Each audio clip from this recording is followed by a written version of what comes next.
سلام عليكم. الموت يفجع الممثلة راوية.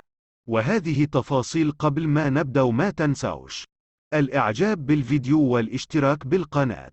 توفيت شقيقة الفنانة المغربية فاطمة هيراندي المعروفة باسم راوية بعد معاناتها الطويلة مع المرض، ونعت راوية شقيقتها من خلال تدوينه نشرتها عبر حسابها الشخصي بموقع التواصل الاجتماعي انستغرام، وكتبت: أختي الحبيبة، في ذمة الله اللهم أرحمها برحمتك الواسعة واجعلها يا رب من أهل الجنة، وارزقني ولكل أفراد الأسرة الصبر والسلوان، إنا لله وإنا إليه راجعون.